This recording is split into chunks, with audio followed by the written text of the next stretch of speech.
Hello friends, ABM का unit 6 आज हम लोग स्टार्ट करेंगे और इस चैप्टर का नाम है हमारा यहाँ पे कंट्रोलिंग। सो कंट्रोलिंग का एग्जैक्ट मतलब क्या है, ये हम पूरे चैप्टर में डिटेल में जो है डिस्कशन करेंगे। इसको सिंपल सी भाषा में आप ऐसा समझ सकते हैं, जैसे कुछ पेरेंट्स होते हैं ना, वो क्या करते हैं, अपने बच्चों को कंट्रोल करते हैं। कंट्रोल करने का मतलब क्या है, जैसे मान लीजिए कोई बच्चा है जिसकी एज है 10 साल, सिंपल सा एग्जाम्पल लेते हैं, और उसको जो भी चीज़ें उसके पेरेंट्स बोलते हैं उसको माननी पड़ती है। मान लीजिए ए उसकी मदर का नाम है, ठीक है, बच्चे की माँ का नाम ए है।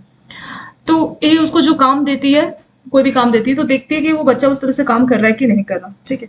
और अगर इन केस बच्चा क्या कर रहा है, जो चीजें बोली गई हैं उसके हिसाब से काम नहीं कर रहा, या जिसको जो होमवर्क दिया है वो उसको पूरा नहीं कर रहा, तो उसकी माँ क्या करती है, करेक्टिव एक्शन लेती है, ताकि फ्यूचर में ये चीज रिपीट ना हो। तो हमने प्रॉपर जो है देखा था कि ऑर्गेनाइजेशन कई स्टेजेस में जो है होता है। जैसे पहले हम लोग क्या करते हैं, प्लान करते हैं, फिर ऑर्गेनाइज करते हैं, फिर स्टाफ करते हैं, स्टाफ की वैकेंसीज लाते हैं, फिर उनको डायरेक्शन देने का काम करते हैं, और लास्ट में आता है हमारा कंट्रोलिंग।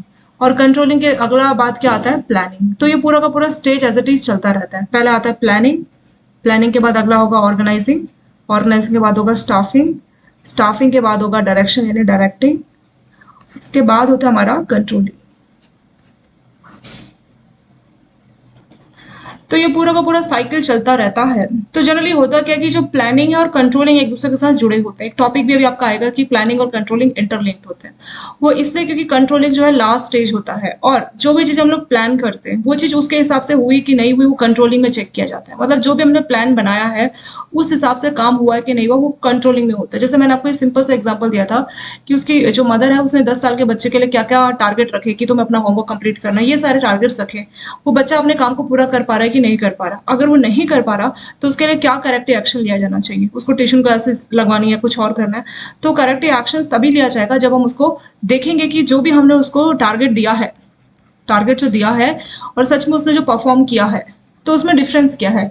जैसे मान लीजिए इस बच्चे का टारगेट था कि इसको क्या करना है, कितने परसेंट मार्क्स लाने, 70% मार्क्स लाने, ठीक है। तो ये उसका टारगेट था 70% मार्क्स लाने का। लेकिन उसका जो परफॉर्मेंस है, जब रिपोर्ट कार्ड देखा तो पता लगा उसमें सिर्फ 60% मार्क्स शो कर रहे हैं। तो 10% मार्क्स जो है कम उसको मिले हैं। क्या उसका कारण है, उसको एक्स्ट्रा पढ़ाई करनी है, उसको अलग से ट्यूशन क्लासेस चाहिए। जो 10% मार्क्स कम है किसी स्पेसिफिक सब्जेक्ट में है तो उसकी अलग से ट्यूशन क्लासेस या एक्स्ट्रा क्लासेस की बात करनी है। तो ये सारे होते हैं करेक्टिव एक्शंस। तो बिल्कुल सिंपल सी बात है, कंट्रोल करने का मतलब जो आपका टारगेट है और जो आपने परफॉर्म किया है तो उसमें क्या डेविएशंस है, वो डेविएशन को चेक किया जाएगा। मान लीजिए सिर्फ आपका 70% टारगेट था, ठीक है, और आपने मान लीजिए गलती से ज्यादा मेहनत की और ज्यादा आप मार्क्स ले आए 80%, तो क्या इस टाइम पे कंट्रोल करना चाहिए, इसमें भी कंट्रोल करना चाहिए। उसका रीजन ये क्योंकि बच्चे में पोटेंशियल ज्यादा था और आपने उसकी पोटेंशियल से कम उसको टारगेट दिया।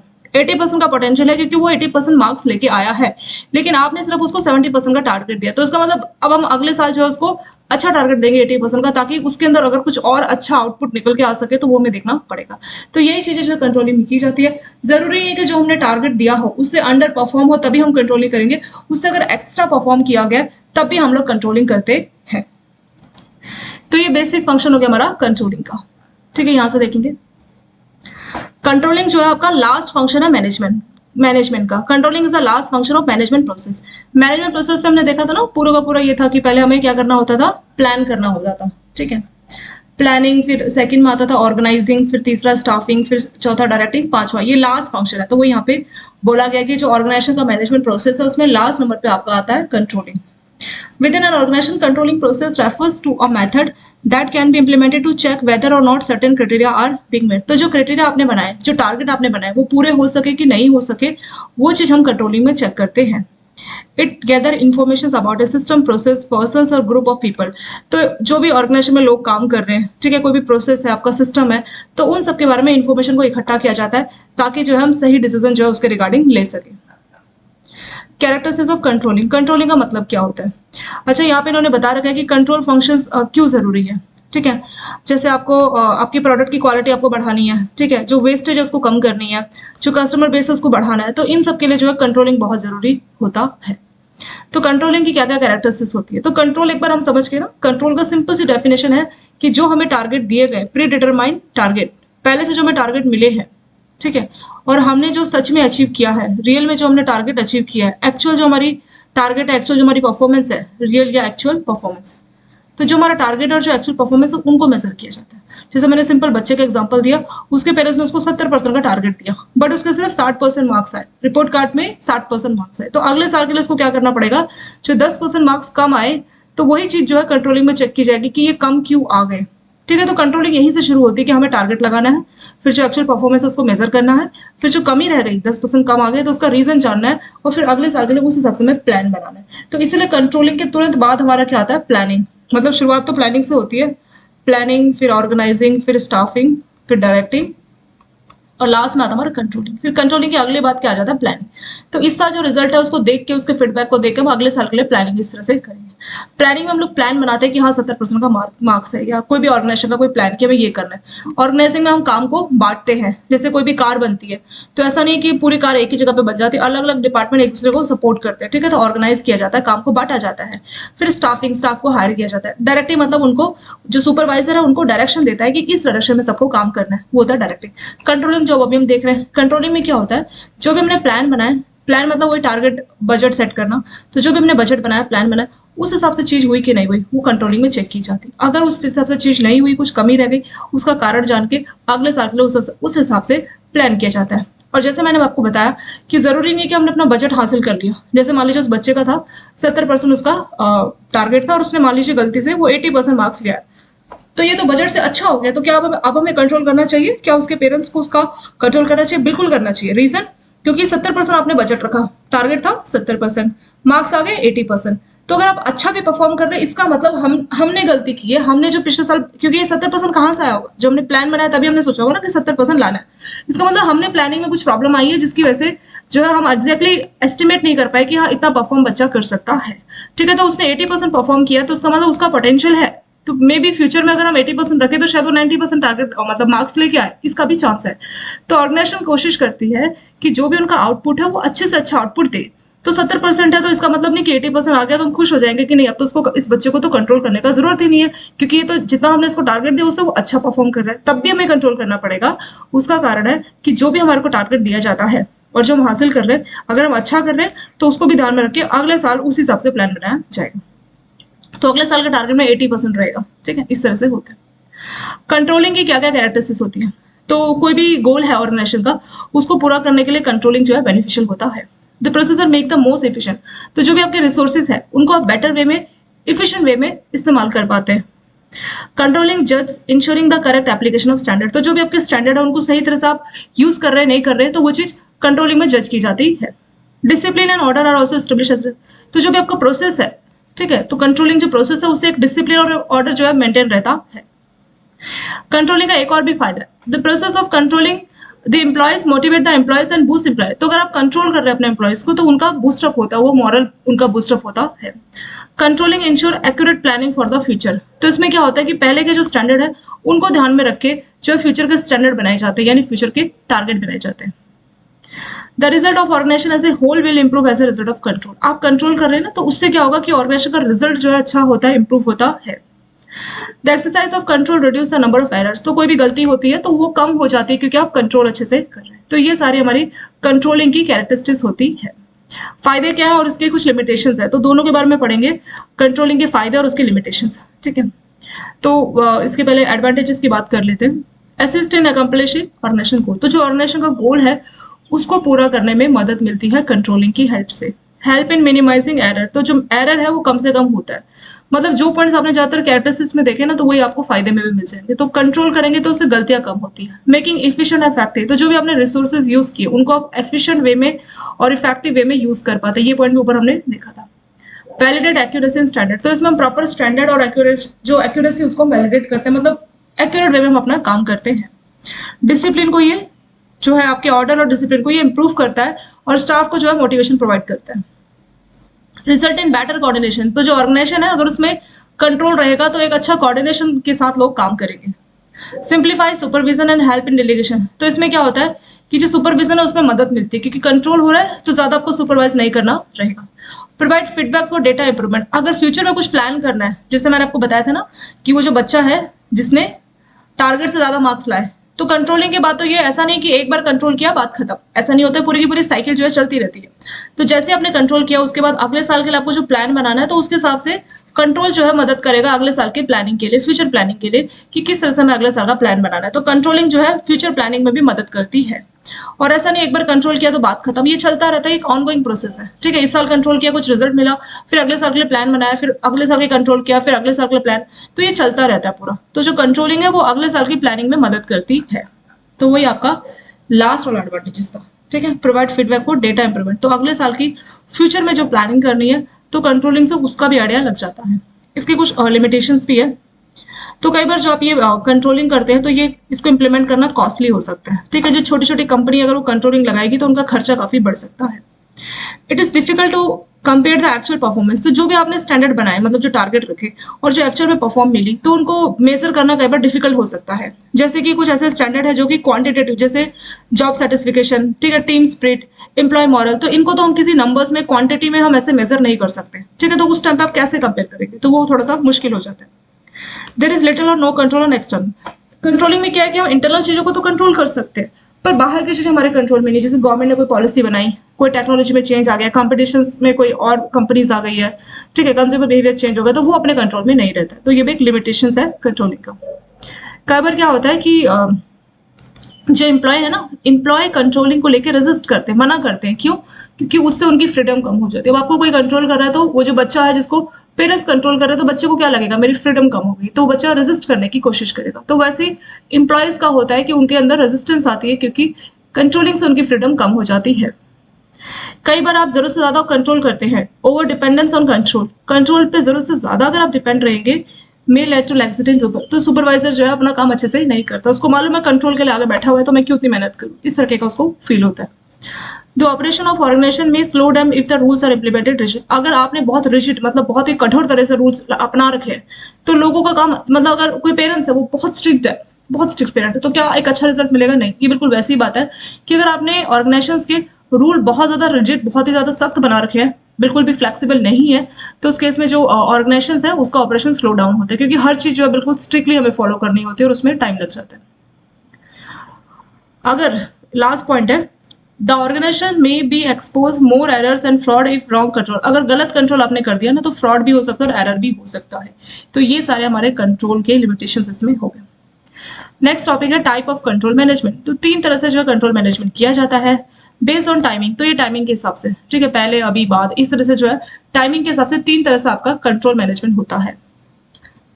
पहला है फीडबैक कंट्रोल, दूसरा है प्रोएक्टिव और तीसरा है कंकरेंट कंट्रोल। प्रोएक्टिव मतलब पहले से आपको एक्टिव रहना है, पहले से आपको कोशिश करनी है कि जो हम चाह रहे हैं वैसा ही हो। मतलब पहले से अगर आप एडवांस में कुछ सोच के रखते हैं तो आपका प्रोएक्टिव कंट्रोल है। ठीक है, कंकरेंट मतलब साथ साथ गलती हो रही है और साथ साथ आप उसको कंट्रोल करते जा रहे हैं, वो कंकरेंट है। मैं आपको सभी के एग्जांपल्स दूंगी, उसका बेटर में समझ पाएंगे। बस एक लाइन में अभी देखते हैं।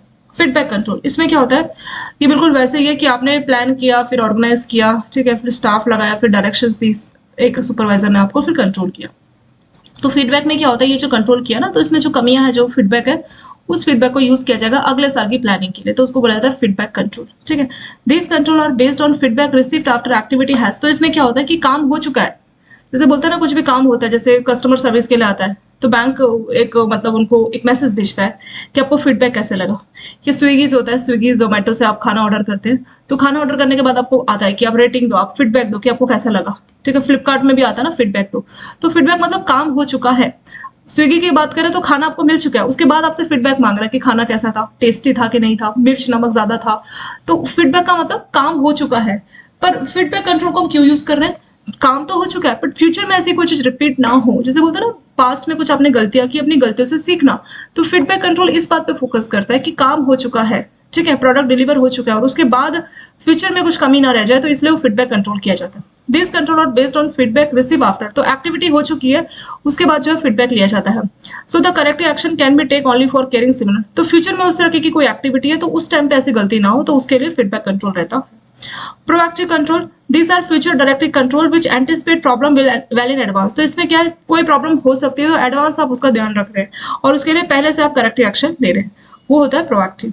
तीसरा कंकरेंट कंट्रोल, तो इसमें क्या है, रियल टाइम गलती भी करते जा रहे हैं और साथ साथ आप उसको ठीक भी करते जा रहे हैं, तो वो आपका concurrent control. So the corrective action can be taken simultaneously with carrying out the activity. जब आप काम कर रहे हैं, कुछ आपको डेफिशिएंसी लगी और आपने साथ के साथ उस काम को सुधार दिया, तो आपका कंकरेंट कंट्रोल है। इसको ऐसे समझते हैं, मान लीजिए कोई कंपनी है उसका प्रोडक्शन डिपार्टमेंट है, ठीक है। प्रोडक्शन डिपार्टमेंट में क्या हो रहा है कि शैम्पू, मान लीजिए क्लिनिक प्लस शैम्पू या कोई भी आप शैम्पू का एग्जाम्पल लीजिए, वहाँ पे क्या हो रहा है कि शैम्पू के बॉक्सेस में क्या जा रहे हैं, आपके शैम्पू को भरा जा रहा है, ठीक है। प्रॉपर लाइन है वहाँ पे, कई सारे ऐसे शैम्पू के डब्बों में शैम्पू को भरा जा रहा है, इस तरह से लोग बैठे वहाँ पे, ठीक है। फिर पता लगा कि जो ढक्कन है इसका वो अच्छे से बंद नहीं हो रहा, ये जो बंद हो रहा है तो उसके बाद अगर हम उसको मतलब डिब्बे को टेढ़ा कर रहे हैं तो उसमें से वो लीक हो रहा है, मतलब लीकेज का इशू आ रहा है। तो इशू पता लग गया, तो साथ साथ जो है वो जो डिब्बा बन रहा था तो साथ साथ उसको चेंज कर दिया जाएगा कि हाँ यहाँ लीकेज का इशू आ रहा है, तो उसमें उसी टाइम पे कंट्रोल करके उसको साथ साथ रेक्टिफाई कर दिया, ताकि नेक्स्ट जो बॉक्सेस आए उसमें किसी तरह का लीकेज का इशू ना हो। तो मतलब साथ साथ आप क्या कर रहे हैं, काम भी करते जा रहे हैं और साथ साथ आप उसमें कुछ गलतियां देख रही है तो साथ साथ आप उसको सुधारते भी जा रहे हैं, ठीक है। तो होता है हमारा कंकरेंट कंट्रोल। तो कंट्रोल मतलब कोई भी एक्टिविटीज पे कंट्रोल रखना, जो भी हमने उम्मीद की है उस हिसाब से कुछ काम ना हो, कुछ डेविएशंस देखने को मिली तो उसको सुधारना, ठीक है, गलतियों को सुधारना, वही होता है हमारा कंट्रोल। तो यहाँ पे कंकरेंट में क्या हो रहा है कि प्रोडक्शन डिपार्टमेंट में काम चल रहा है, क्लिनिक प्लस शैम्पू है मान लीजिए, तो शैम्पू डिब्बों में जा रहे हैं और पता लगा हुआ लीकेज का इशू है। तो लीकेज का इशू है तो उससे क्या होगा कि हमें क्या करना है, वो जो लीकेज की प्रॉब्लम है उसको निपटानी है। तो अगले जो हमारे डिब्बे आएंगे तो हम फटाफट उसी टाइम पे इन्फॉर्म कर देंगे कैसा लीकेज इशू देखने को मिल रहा है। तो उसी टाइम पे जहां से बॉक्सेस बन रहे थे तो वहां पे इन्फॉर्मेशन चली जाएगी और चेक करेंगे कि क्यों ऐसा हो रहा है, और उसी टाइम पे नए जो बॉक्सेस भरे जाएंगे तो उसमें लीकेज इशू नहीं होना चाहिए। तो वो था हमारा कंट्रोल। प्रोएक्टिव मैंने आपको बता दिया, जैसे पहले से एडवांस में तैयारी करना कि फ्यूचर में कुछ प्रॉब्लम हो तो हम ऐसे ऐसे करेंगे। तो कुछ जैसे बोलते हैं ना कि बहुत फूक फूक के कदम रखना, मतलब कुछ भी हो तो पहले से हमें तैयारी करनी पड़ेगी कि इस तरीके की प्रॉब्लम नहीं होनी चाहिए। फीडबैक, जैसे मैंने आपको स्विगी का एग्जांपल दिया कि काम हो चुका है और उसके बाद जो है फीडबैक लिया जा रहा है ताकि उसको as a control measure use करें, फ्यूचर में उस तरीके की कोई एक्टिविटी हो तो पहले से हम करेक्टिव एक्शन ले सके, क्योंकि पास में इस तरीके का कुछ इंसिडेंट हुआ था। तो वही हमारा फीडबैक कंट्रोल। कंट्रोल प्रोसेस किस तरीके से होता है, और इसमें आपके 4-5 स्टेजेस है, ठीक है। तो इन 5 स्टेजेस के बारे में बात करेंगे, पर शॉर्ट में इसको थोड़ा सा रिवाइज कर लेते हैं। देखिए यहाँ से हम लोगों ने देखा था ना, हमने देखा था कि कंट्रोलिंग, तो मैनेजमेंट का ये लास्ट फंक्शन है कंट्रोलिंग। पहला आपका आता है प्लानिंग, फिर ऑर्गेनाइजिंग, फिर स्टाफिंग, फिर डायरेक्टिंग और लास्ट आपका कंट्रोलिंग। तो कंट्रोलिंग लास्ट फंक्शन होता है। तो कंट्रोलिंग में क्या होता है कि जो चीजें हैं, जो स्टैंडर्ड हमने बनाया है उस हिसाब से काम हो पाएगा कि नहीं हो पाए वो हम चेक करते हैं। तो कोई भी प्रोसेस है, पीपल है, ग्रुप ऑफ पीपल है, उन सबको देखना कि वो जो भी जिस हिसाब से उनके टारगेट रखे गए थे तो उस हिसाब से वो काम कर रहे हैं कि नहीं कर रहे, उनकी एक्चुअल परफॉर्मेंस स्टैंडर्ड के हिसाब से मैच कर रही है कि नहीं कर रही। स्टैंडर्ड मतलब जो हमने टारगेट रखे, ठीक है, और एक्चुअल परफॉर्मेंस मतलब सच में आपने जो परफॉर्म किया। मैंने बच्चों का एग्जांपल दिया, उसके पेरेंट्स ने उसका स्टैंडर्ड टारगेट रखा था 70%, उसने परफॉर्म किया मान लीजिए 60%, तो ये 10% कम क्यों मार्क्स आए, उसके लिए क्या हमें प्रोएक्टिव, उसके लिए हमें क्या करेक्टिव एक्शन लेना पड़ेगा। करेक्टिव एक्शन में उस बच्चे को देखिए कि 10% किस में, कौन से सब्जेक्ट में कम है। मान लीजिए मैथ्स उसकी वीक है बहुत ज्यादा, तो मैथ्स की उसको अलग से ट्यूशन लगाई जाएगी या उसको एक्स्ट्रा क्लासेस स्कूल में बात की जाएगी मैथ्स के लिए। तो ये हो जाएगा करेक्टिव एक्शन, ताकि फ्यूचर में क्या होगा, आपने करेक्टिव एक्शन लिया तो फ्यूचर में जो है इस तरीके की डेफिशिएंसी देखने को ना मिले, तो वो हम कंट्रोलिंग में करते हैं। तो ऑर्गेनाइजेशन के लिए बहुत जरूरी होता है। इसमें क्या होता है कि जैसे आपके प्रोडक्ट है उसकी क्वालिटी आप इंप्रूव करना चाह रहे हैं, कोई वेस्ट है उस पर खर्चा कम करना चाह रहे हैं, ठीक है, कस्टमर बेस को बढ़ाना चाह रहे हैं, तो उन सभी जगह पे आपको कंट्रोलिंग काफी मदद करता है। कंट्रोलिंग की क्या क्या कैरेक्टरिस्टिक्स है, तो कोई भी आपके ऑर्गेनाइजेशन का गोल है उसको पूरा करने के लिए कंट्रोलिंग मदद करता है। इसमें जो भी आपके रिसोर्सेज है तो उनको आप एफिशिएंट वे में यूज कर पाते हैं। जो भी आपके स्टैंडर्ड है तो कंट्रोलिंग इस बात को इंश्योर करता है कि जो आपके स्टैंडर्ड है उसको सही तरह से आपने यूज किया कि नहीं किया। डिसिप्लिन और ऑर्डर जो है बना रहता है, और जो एम्प्लॉय है उनका मॉरल बूस्टर होता है और उनको मोटिवेशन मिलती है काम करने से, ठीक है। क्योंकि जब आपको कोई देखने वाला नहीं है, जैसे बच्चा है, पेरेंट्स उसमें नजर ही नहीं रखेंगे चाहे वो 40% लाए या 80%, तो उसको मोटिवेशन नहीं लगेगा कि कोई मुझे पूछने वाला नहीं है। बट कंट्रोलिंग में ऐसा नहीं होता, उसमें आप पे नजर रखी जाती है, आपकी जो परफॉर्मेंस है उसको मेजर किया जाता है। तो जो एम्प्लॉय है उसको अच्छा लगता है कि मैं अच्छा परफॉर्म करूंगा तो मेरे को मोटिवेशन, मतलब मेरे को देखा जाएगा कि हाँ मैंने अच्छा परफॉर्म किया, तो मुझे, तो इससे जो है एम्प्लॉय को मोटिवेशन मिलता है। तो ऑर्गेनाइजेशन का जो होल रिजल्ट है वो अच्छा देखने को मिलता है और एरर्स कम से कम होती है। इसके फायदे और लिमिटेशंस है। जो फायदे, ज्यादातर पॉइंट्स जो ये है ना कैरेक्टरिस्टिक्स, ज्यादातर ये सारे पॉइंट्स फायदों में इन्होंने दिखा दिए, जैसे कि आपका एरर कम से कम होता है, एफिशिएंट रिसोर्स को यूज करते हैं, ऑर्गेनाइजेशन के गोल को हम पूरा कर पाते हैं, जो आपकी एक्यूरेसी है उसको एक्यूरेटली आप चीजों को कर पाते हैं, डिसिप्लिन और ऑर्डर मेंटेन रहता है, मोटिवेशन एम्प्लॉय में आती है, सुपरविजन में मदद करता है, जो कोऑर्डिनेशन है ऑर्गेनाइजेशंस का वो बना रहता है। कोई भी फीडबैक आपको मिला तो फ्यूचर प्लानिंग में वो आपकी मदद करता है, क्योंकि कंट्रोलिंग में फीडबैक भी दिया जाता है ना। जनरली कंट्रोलिंग के बाद भी एक स्टेप होता है, वो होता है फीडबैक देने का, तो वही फीडबैक आपकी मदद करता है अगले साल की प्लानिंग की। तो ये सारे हमारे फायदे हैं। इसके कुछ नुकसान भी है, तो ये कई बार कॉस्टली भी हो सकता है। कंट्रोलिंग आप इम्प्लीमेंट करोगे ना तो जो छोटे छोटे फर्म है वो कंट्रोलिंग करेंगे तो उनके लिए काफी खर्चा बढ़ सकता है, तो ये एक लिमिटेशन है। ऐसे ही कई बार हमारे को अपनी एक्चुअल परफॉर्मेंस को मेजर करना पड़ता है, जो भी हमारे स्टैंडर्ड है उसके हिसाब से, पर कई बार हम कुछ ऐसी परफॉर्मेंस है जिसको हम क्वांटिटेटिव टर्म्स में मेजर नहीं कर पाते, तो इसलिए परफॉर्मेंस मेजर डिफिकल्ट हो सकता है। जैसे कुछ लोगों के अंदर टीम स्पिरिट है, एम्प्लॉय मॉरल है, तो इन सबको आप कैसे मेजर करोगे, तो ये थोड़ा सा डिफिकल्ट टास्क हो जाता है। देर में भी रेजिस्टेंट फ्रॉम एम्प्लॉयज, दे में कसर। तो बोल रहे हैं कि जो एम्प्लॉय है कई बार वो रेजिस्ट करते हैं, मतलब उनकी फ्रीडम ना चली जाए, तो उनको कंट्रोल होना ज्यादा पसंद नहीं होता। एक्सटर्नल फैक्टर पे हमारा कोई कंट्रोल नहीं, जैसे गवर्नमेंट पॉलिसीज, कंज्यूमर बिहेवियर में चेंज आ गया, कोई नई टेक्नोलॉजी या कंपटीशन, कोई नया कंपनी आ गई। अगर आप बहुत रिजिड मतलब कठोर वे में आप पॉलिसीज को, रूल्स को अपनाते हैं, तो आपका काम थोड़ा स्लो हो जाता है। अगर आप बहुत ज्यादा डिपेंड है कंट्रोल पे, तो आपका सुपरविजन का प्रोसेस स्लो हो जाता है। ठीक है। और कई बार आप प्रॉपर कंट्रोल नहीं कर रहे हैं, गलत कंट्रोल कर रहे हैं, तो उसमें फ्रॉड या एरर भी हो सकती है। कंट्रोल मैनेजमेंट 3 टाइप का है। फीडबैक, प्रोएक्टिव, ये थोड़ा सा पूछ सकता है, आपका इंपॉर्टेंट है। Feedback, proactive, concurrent. फीडबैक में क्या होता है कि काम हो चुका है, एक्टिविटी हो चुकी है, और उसके बाद जो है उसका फीडबैक लिया जाता है, और फ्यूचर पर्पस में उस तरह की एक्टिविटी है तो उस फीडबैक को इस्तेमाल किया जाता है। जैसे मान लीजिए स्विगी है, तो स्विगी में लोगों ने ऐसा कुछ बोला कि खाना तो मिल गया, बहुत बहुत ठंडा था खाना, तो इसको एज ए फीडबैक इस्तेमाल करेंगे। तो फ्यूचर में जो खाना है उसकी आपकी जो टिफिन बॉक्स है वो इस तरीके की बनाई जाए ताकि वो गर्म पहुंचे, तो इस तरीके को फ्यूचर में जो कमी रह गई पास्ट की, तो उसको फ्यूचर में पूरी करने की कोशिश की जाती है, वो होता है फीडबैक कंट्रोल। प्रोएक्टिव मतलब इसमें आप एडवांस में तैयारी कर रहे हैं ताकि कोई कंप्लेन ये सब ना हो, तो पहले से आप तैयारी करके चल रहे हैं। और मान लीजिए आपने पहले से खाना ऐसे में दिया ताकि ठंडा ना हो, वो गर्म ही रहा था, ठीक है, तो पहले से आपने इसका सोचा और इस हिसाब से तैयारी की, तो होता है प्रोएक्टिव, मतलब पहले से तैयार रहना। कंकरेंट कंट्रोल, इसमें क्या है कि गलती भी होती जा रही है और साथ साथ आप उसको ठीक भी करते जा रहे हैं। जैसे मैंने आपको बताया क्लिनिक प्लस का प्रोडक्शन टीम है, वहां पे जो शैम्पू के डिब्बे उसमें प्रॉब्लम चल रही है, तो साथ साथ उसको रेक्टिफाई किया गया, तो वो होता है हमारा कंकरेंट कंट्रोल। मतलब जैसे ही डेफिशिएंसी ऑब्जर्व हो जाएगा उसी टाइम पे उसको करेक्ट कर दिया जाएगा। अगला आता है कंट्रोल प्रोसेस। कंट्रोल प्रोसेस किस तरीके से किया जाता है, तो ऐसा नहीं कि कंट्रोल एक ही बार में किया, ये प्रॉपर स्टेजेस बाय स्टेजेस चलता है। तो उसी सबके बारे में पढ़ेंगे कि कौन कौन से हमारे कंट्रोल प्रोसेस होते हैं। ठीक है। इसे बोला जो मैनेजमेंट प्रोसेस है कंट्रोल का, वो इस बात को इंश्योर करता है कि that every activity with an organisation is working towards, तो जो कंपनी के आउटकम है वो जो आपके डिजायर्ड आउटकम है उसके हिसाब से सारी एक्टिविटी होनी चाहिए। जो मैनेजर है ऑर्गेनाइजेशन का, वो एवेल्यूएट करता है कि जो कंपनी है वो कैसा कर रही है। ठीक है। तो ये जो आपके प्रोसेस है कंट्रोल, उसकी हेल्प से मैनेजमेंट को मदद मिलती है जानने के लिए कि किस तरीके से काम चल रहा है, क्या काम दिया और किस हिसाब से काम चल रहा है, तो वो कंट्रोल की हेल्प से ही पता लग पाता है। तो कौन कौन से स्टेप्स होते हैं आपके कंट्रोल में, वो यहाँ पे बताए गए। पहले में आता है आपको गोल को स्टैब्लिश करना, स्टैंडर्ड को बनाना। दूसरे में आएगा comparing actual performance to predictor में, तो जो आपकी एक्चुअल परफॉर्मेंस है और आपके पहले के गोल्स है तो उनको कंपेयर करना। तीसरा, taking steps to make necessary corrections, जो भी करेक्शंस है उसको ठीक करने के लिए आपको स्टेप्स लेने पड़ेंगे।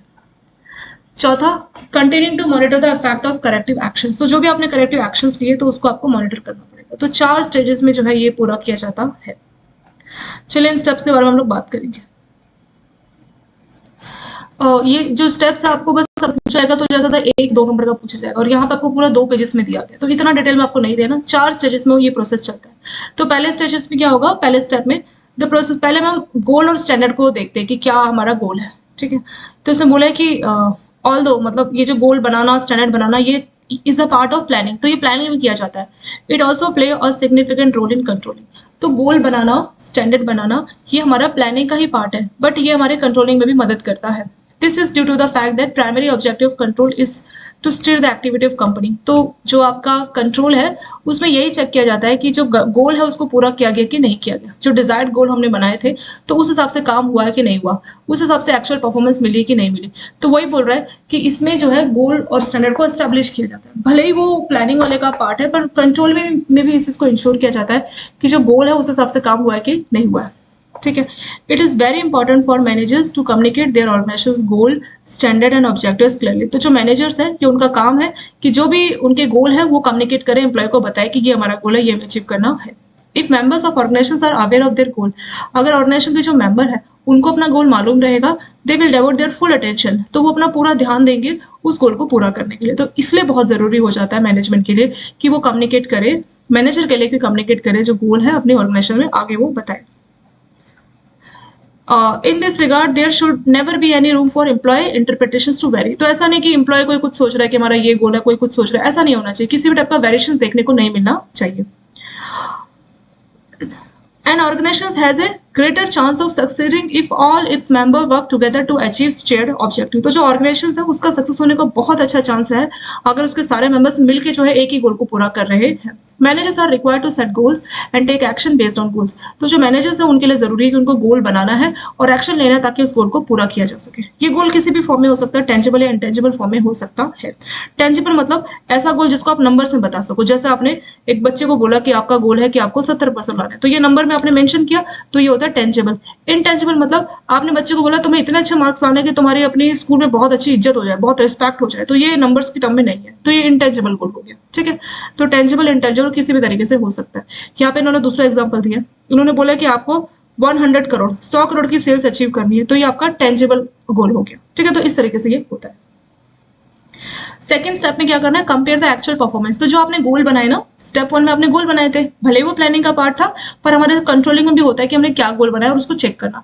तो सेकंड स्टेप में क्या होगा कि जो आपकी एक्चुअल परफॉर्मेंस है उसको आप अपने गोल से कंपेयर करोगे। ठीक है, जैसे आपका पहले स्टेप में आपने बच्चे को बोला कि 70% मार्क्स लाने हैं। ठीक है, ये आपने गोल बना दिया। अगले स्टेप में आपने उसका रिपोर्ट कार्ड चेक किया और देखा कि अरे मार्क्स तो यहाँ पे सिर्फ 60% शो कर रहे हैं, तो ये दूसरा स्टेप आपको कंपेयर करना पड़ेगा 60% को 70% से। तो ये काम आप स्टेप नंबर 2 में करेंगे।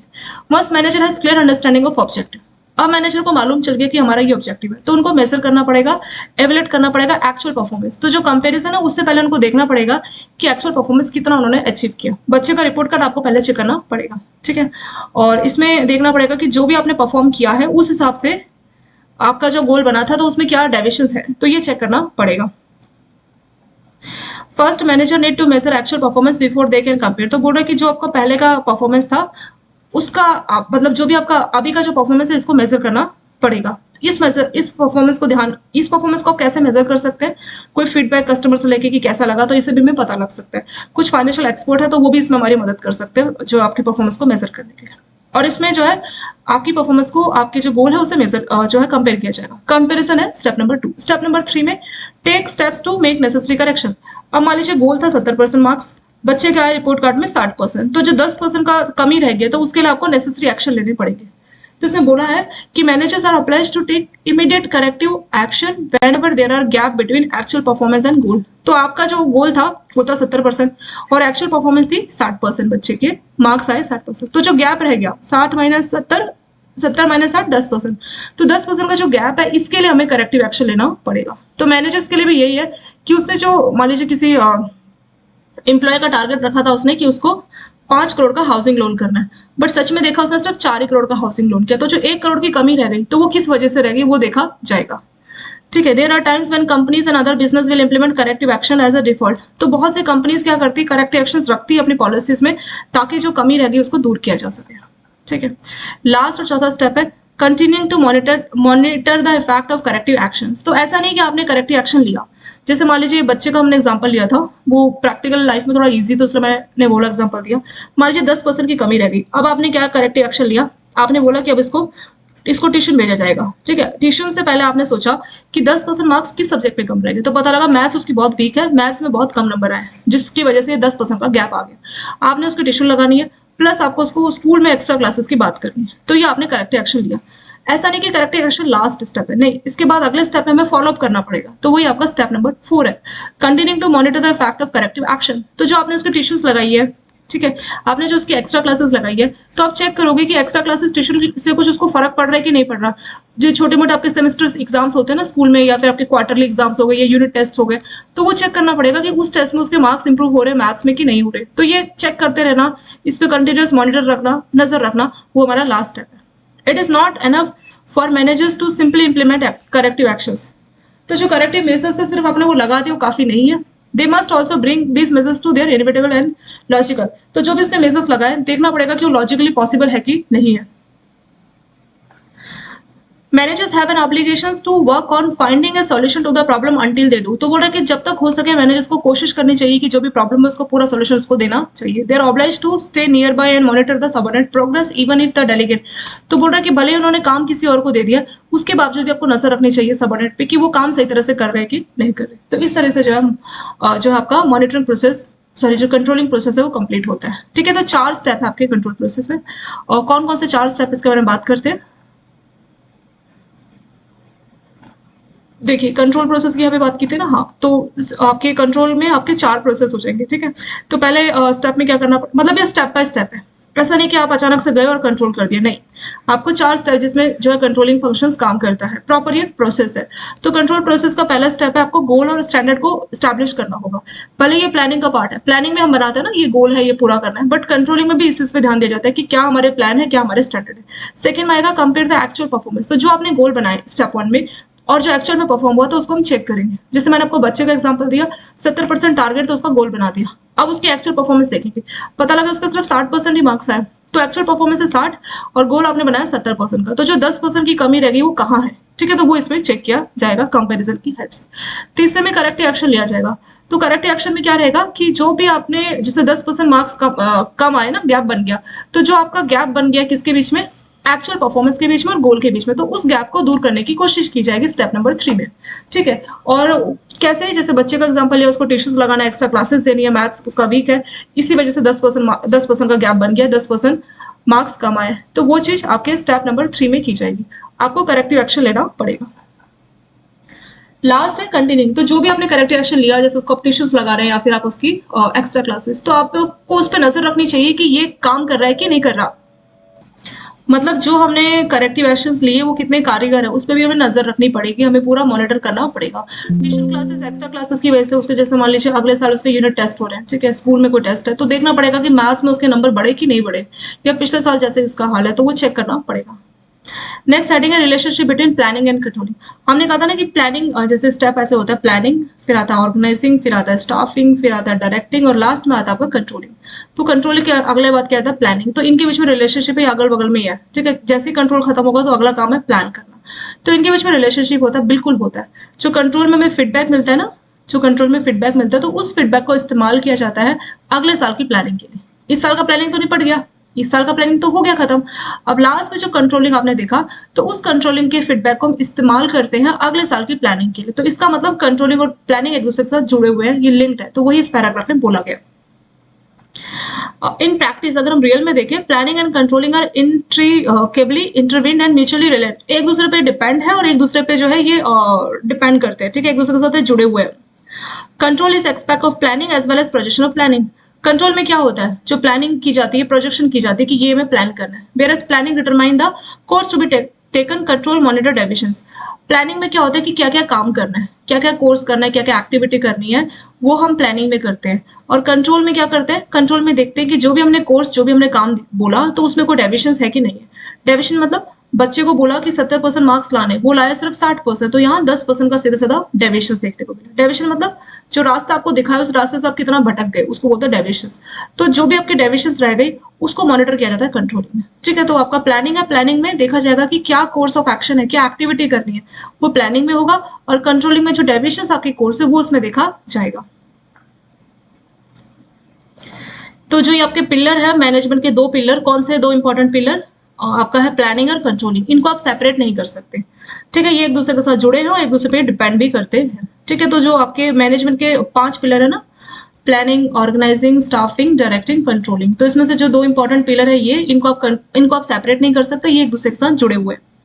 तो प्लानिंग और कंट्रोलिंग में क्या क्या रिलेशनशिप है, यहाँ पे आपको 2-4 पॉइंट से बताया। पहला, प्लानिंग इज द ओरिजिनेटर, तो आप कंट्रोल करने जा रहे हैं तो उसकी शुरुआत प्लानिंग से होगी। जब तक आप प्लान नहीं करोगे तब तक आप कंट्रोल कैसे करोगे। बच्चे को अगर आपने नहीं बोला 70% मार्क्स है तो कैसे आप उस पर कंट्रोल कर पाओगे, क्योंकि कंट्रोल में हम उसका जो हमने टारगेट रखा उसकी परफॉर्मेंस उसको मेजर करेंगे। तो जब आपने टारगेट ही नहीं रखा, कोई गोल ही नहीं रखा, तो कैसे आप कंट्रोल कर पाएंगे, नहीं कर पाएंगे। तो वही बोला है कि आप प्लान करते हो ना, प्लान, तो वो आपकी कंट्रोलिंग का ओरिजिनेटर होता है, शुरुआत आपकी कंट्रोल की वहीं से हो जाती है।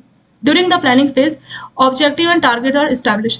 प्लानिंग में क्या होता है, हमारे को टारगेट बताया जाता है कि ये हमें टारगेट अचीव करना है। A control process is required in order to successfully meet, तो जो भी आपके ऑब्जेक्टिव उसको पूरा करने के लिए कंट्रोलिंग होना जरूरी है।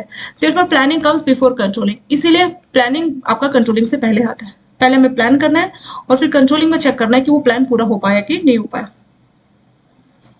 सेकेंड है control help planning sustain for long term, तो जो आपने प्लानिंग की लॉन्ग टर्म तो वो बना रहता है कंट्रोलिंग की हेल्प से। The path that planning takes can be influence by controlling, तो जिस भी रास्ते पे आपकी प्लानिंग चलती है तो आपकी कंट्रोलिंग के दौरान इन्फ्लुएंस होती है।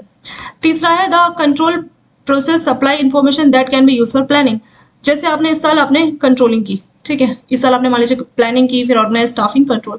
तो इस साल कंट्रोल से जो फीडबैक मिला, अगले साल की आप जो प्लानिंग करोगे तो उससे आपको डेटा मिलता है। तो वही बोलिए, जो कंट्रोलिंग है वो आपको इन्फॉर्मेशन देती है, डेटा देती है अगले साल की प्लानिंग के लिए। तो वही लिखा है कि जो आप कंट्रोलिंग करते हैं ना, उसमें आप एक्चुअल परफॉर्मेंस को मेजर करते हैं, कंपेयर करते हैं, जो भी आपने स्टैंडर्ड मतलब जो आपने टारगेट रखे। और किसी भी टाइप का डेविएशन आपको अगर आपको मिलता है इसमें, तो जो भी डेविएशन मिलता है तो उस डेविएशन को आप नोट करते हैं, ठीक है, उसको आप रिकॉर्ड करते हैं।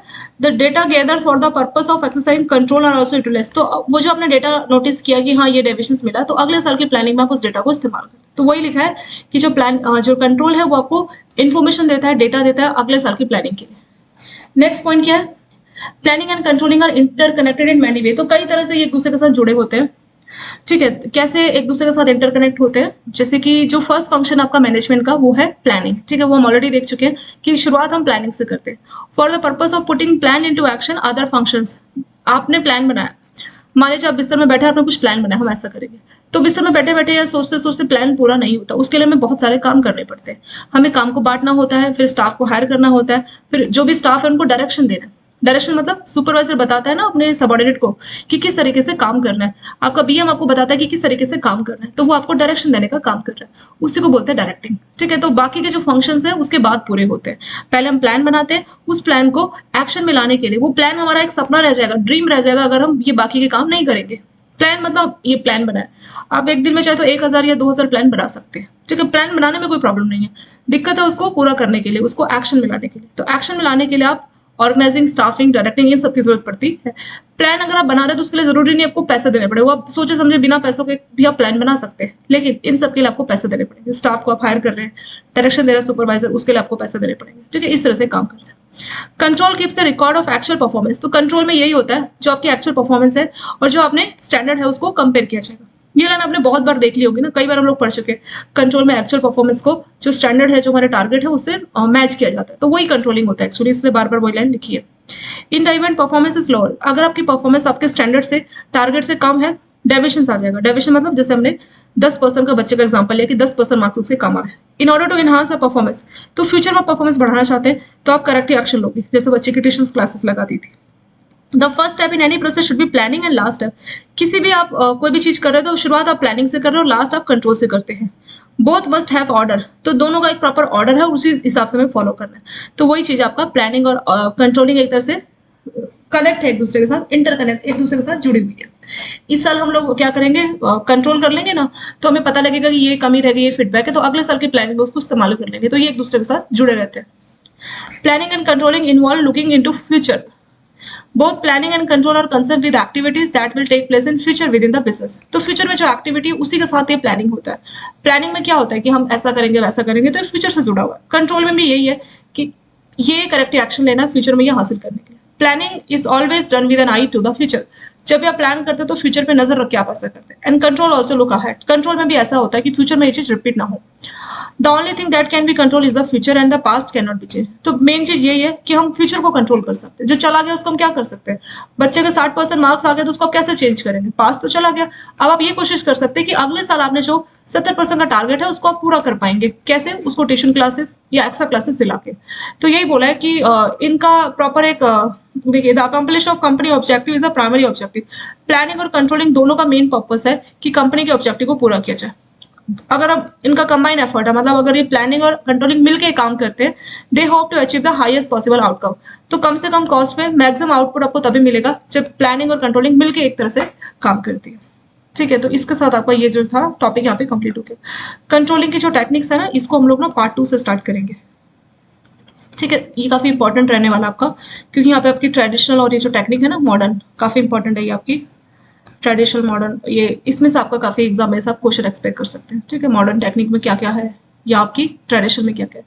तो मोस्ट इंपॉर्टेंट आपका पार्ट 2 हम डिस्कस करेंगे मोस्ट इंपॉर्टेंट टॉपिक को। ये लास्ट वाला टॉपिक थोड़ा सा रिवाइज कर लेते हैं।